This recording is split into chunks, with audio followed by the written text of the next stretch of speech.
What if I told you that our sun is actually pretty average, maybe even boring, but compared to the monsters lurking in the galaxy, some that could swallow thousands of suns in a single gulp?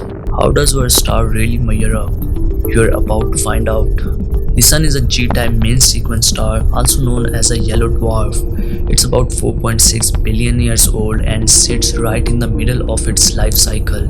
Not young, not dying, just perfectly stable. But here's the twist. Out of the 200 plus billion stars in the Milky Way, over 90% are smaller than the Sun.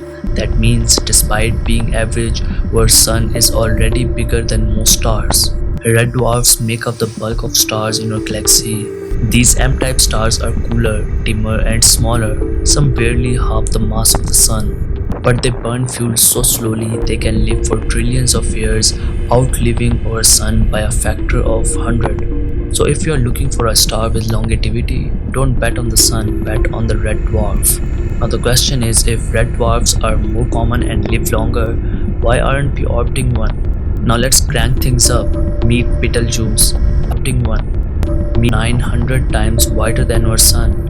Or UY Scuti, one of the largest known stars. It would stretch beyond the orbit of Jupiter if placed in the center of our solar system. And then there is R136A1, a blue hypergiant, who are 250 times more massive than the Sun and millions of times brighter. It's so unstable it will go supernova soon, tearing itself apart in a violent burst. Now the Sun is stable, quiet, and perfectly positioned.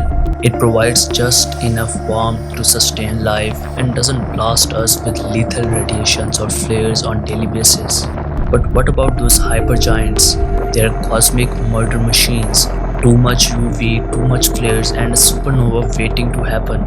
So while those stars might win in size and spectacle, our Sun wins in hosting life. It may not be the flashiest star, but it's the only one we owe our existence to. It turns out the Sun has a rare combination of traits. It's not too massive, not too small, just stable enough to support planets like Earth for billions of years. And here's the wild thought. Many astronomers believe this kind of balance, temperature, mass, distance from Earth is shockingly rare. So maybe the Sun isn't average at all. Maybe it's a cosmic jackpot. In size it's small, in brightness dim, in temperature mild. But in one critical way, it's extraordinary. It made life possible. And while the universe is filled with stars that burn hotter, shine brighter, and explode more violently, only one is our Sun. Now if this video gave you a whole new perspective on our Sun, then wait until you see what it's truly capable of. Coming up next, the top 5 most extreme solar events ever recorded, from deadly flares to radiation storms that could wipe out Earth's power grids. So hit that subscribe button, turn on the bell, and let's dive into the Sun's most terrifying outburst. Trust me, you'll never seen your star like this, and I'll meet you in the next video.